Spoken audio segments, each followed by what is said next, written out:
Pasar Triwindu didirikan pada 1939 oleh Kanjeng Gusti Pangeran Adipati Aryo Mangkunegara VII di Solo sebagai pusat jual beli barang bekas.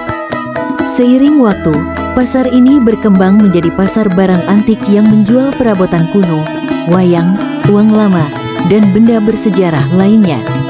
Setelah renovasi pada 2011, namanya berubah menjadi Pasar Windu Jenar, tetapi tetap dikenal sebagai Pasar Triwindu. Kini, pasar ini menjadi destinasi wisata budaya dan surga bagi kolektor barang antik. Assalamualaikum warahmatullahi wabarakatuh. Kami dari kelompok 1 mata kuliah literasi digital akan memperkenalkan Pasar Triwindu dengan keunikan barang-barang antiknya. Sebelumnya perkenalkan, nama saya Ridun Salsabila Fazaristi dengan NIM 245211226. Saya Reva Nur Alisa Putri dengan NIM 245211206. Saya Bulanova Stianingrum dengan NIM 245211210. Saya Ahmad Jihad Sabilillah dengan NIM 245211232. Selamat menyaksikan. Stay tune.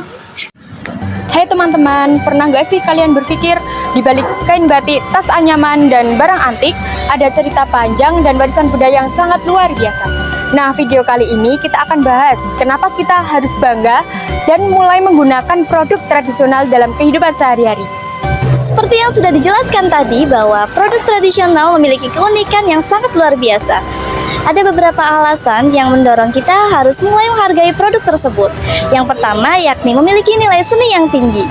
Setiap produk dibuat dengan teknik khas yang diwariskan secara turun-temurun.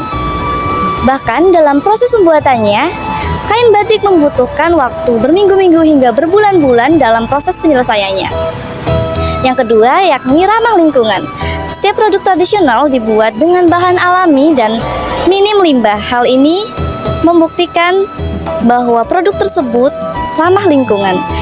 Yang ketiga yakni berkualitas dan tahan lama. Setiap produk yang dibuat, produk tradisional ini dibuat dengan bahan-bahan yang berkualitas dengan keterampilan khusus yang membuat produk tersebut akan lebih tahan lama dibandingkan dengan produk massal buatan pabrik. Yang terakhir yakni mendukung perekonomian lokal. Dengan membeli produk lokal, kita sudah membantu para pengrajin agar tetap terus berkarya dan meningkatkan perekonomian di komunitas mereka. Nah, ada beberapa fakta keren tentang produk tradisional kita. Apa sih fakta kerennya itu? Yang pertama, batik Indonesia diakui UNESCO sebagai warisan budaya tak benda sejak 2009. Kedua, kain tenun dari NTT dikenal sampai ke mancanegara karena motifnya yang sangat unik. Yang ketiga, anyaman bambu dan rotan Indonesia sudah mulai diekspor ke berbagai negara. Nah, keren banget kan? Produk kita ternyata nggak kalah penting dari produk luar negeri. Terus gimana sih cara kita mendukung dan melestarikan produk tradisional? Nah, simpel banget loh. Yang pertama yaitu dengan menggunakannya di kehidupan sehari-hari. Seperti mulai memakai kain batik untuk pergi ke acara yang formal maupun casual. Yang kedua yaitu memakai tas anyaman untuk pergi ke kantor maupun ke kampus. Dan juga kita dapat menggunakan aksesoris tradisional yang bikin kita makin keren.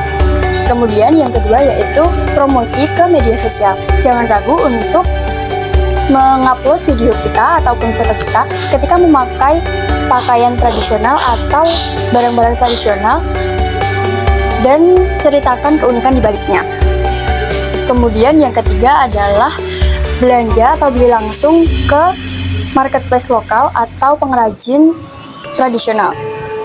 Dengan belanja ke UMKM lokal dan marketplace lokal, maka kita dapat mendukung terus perkembangan mereka. Dan yang terakhir adalah edukasi dan mengajak orang lain. Karena semakin banyak orang yang sadar akan pentingnya melestarikan produk tradisional, maka akan semakin kuat juga warisan budaya kita.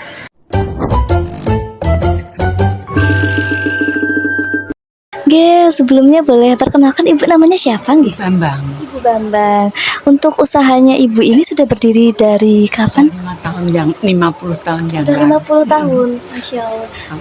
Untuk keunikan barang-barang ini sendiri untuk segi harga berbeda-beda nggak? Bu? Berbeda-beda, lain-lain Mbak. Loh, ini bisa dilihat dari apanya, Bu? Enggak dari apanya, besar kecilnya modelnya itu kan lain. Kalau ini dengan ini kan modelnya lain. iya. Besar kecilnya, Hmm, jadi harganya ya, juga mungkin. lain. Oh begitu. Iya. Makanya, untuk pengunjung di sini rata-rata masyarakat lokal atau malah dari luar daerah? Kalau di sini tuh Mbak apa tuh dari luar daerah banyak, lokalnya ya banyak.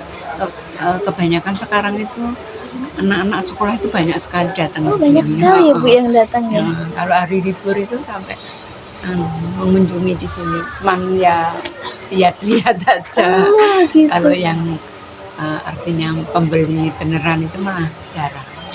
Jadi di sini lebih banyak yang hanya melihat-lihat seperti itu ya Bu ya. Kalau barang antik itu kan biasanya cukup aja di Menikmati, ya. gitu.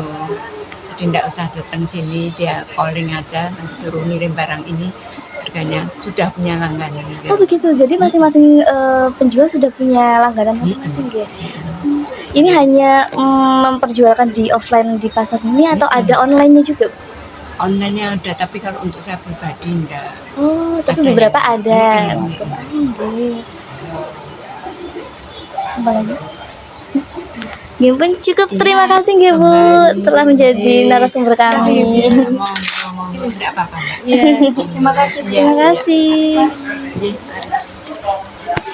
Dengan Bapak siapa saya? Pak Jam-Jam. Pak, boleh sedikit cerita tentang produk yang Bapak jual? Oh ya. Kalau yang saya jual ini ya kebanyakan barang-barang yang lama, bukan sing repro. Kebanyakan yang barang lama ada, barang yang udah dipakai bekas, barang bekas ada. Karena di sini barang di sini itu maksudnya gini, barang lama itu belum tentu barang antik, karena di sini itu 100 tahun belum antik, belum dikatakan antik. Ya. Nah, biasanya butuh waktu berapa lama Pak untuk membentuk satu produk dari produk yang Bapak jual ini? Maksudnya gimana? Untuk membentuk satu produk, contoh ini Pak, membuat cangkir yang ada logamnya kayak gitu Pak. Iya. Nah itu butuh waktu berapa lama? Ini barangnya ini kebanyakan yang udah barang tua, barang udah dipakai, bukan produksi barang baru. Tapi nek lampu itu produksi barang baru, retro itu. Baru ulang gitu ya Pak? Iya, pakai singit lama, bikinannya baru. Nah,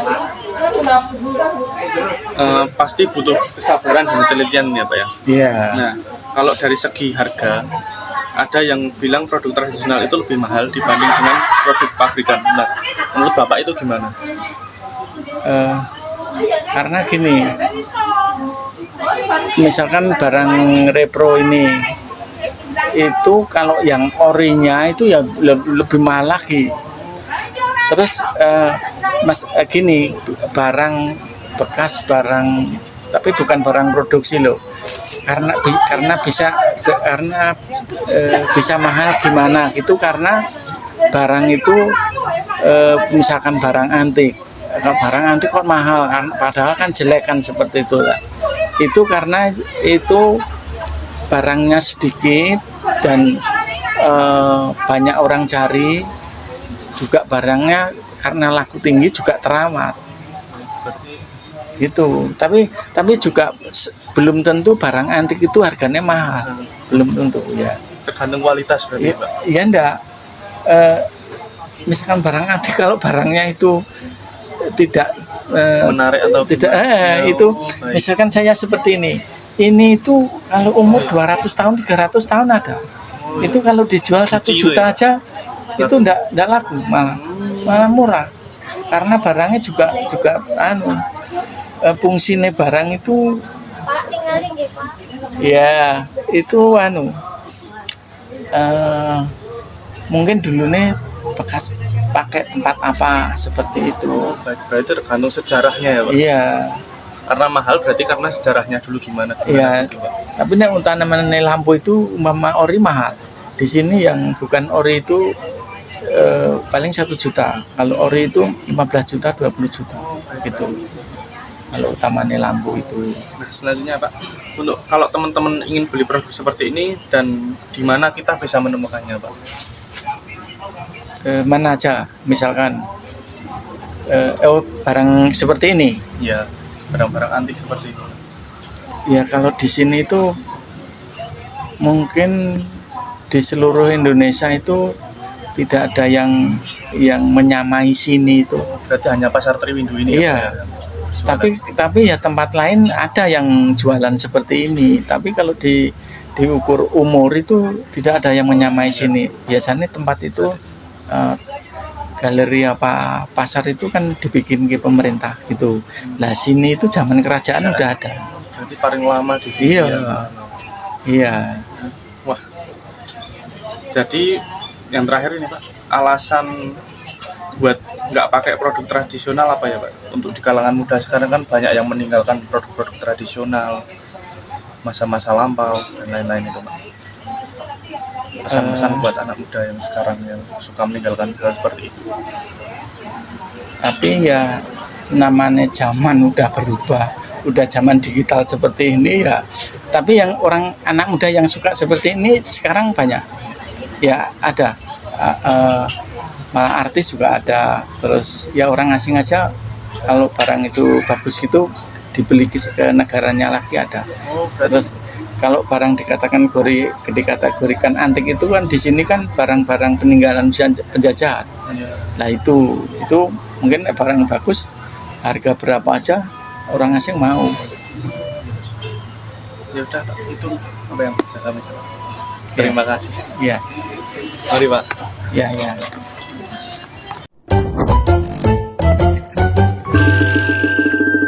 Solo sendiri.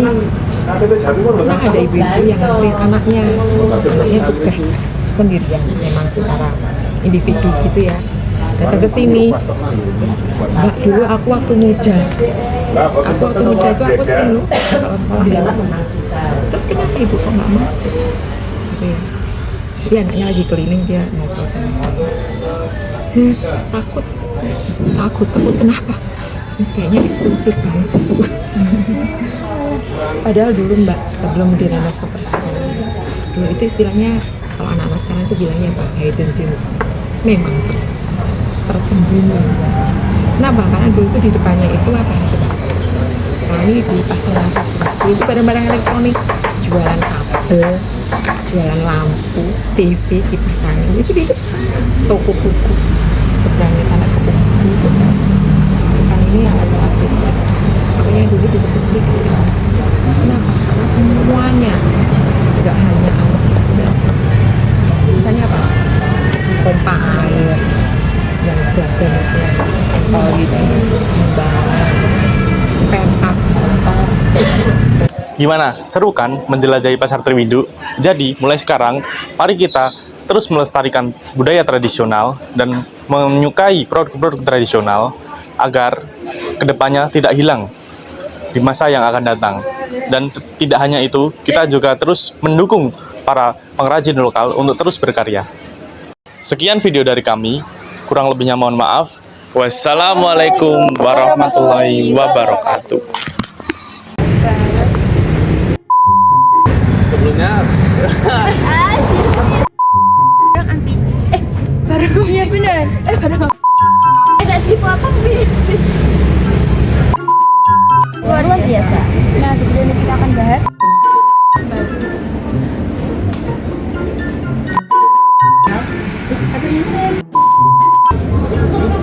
libet. next time.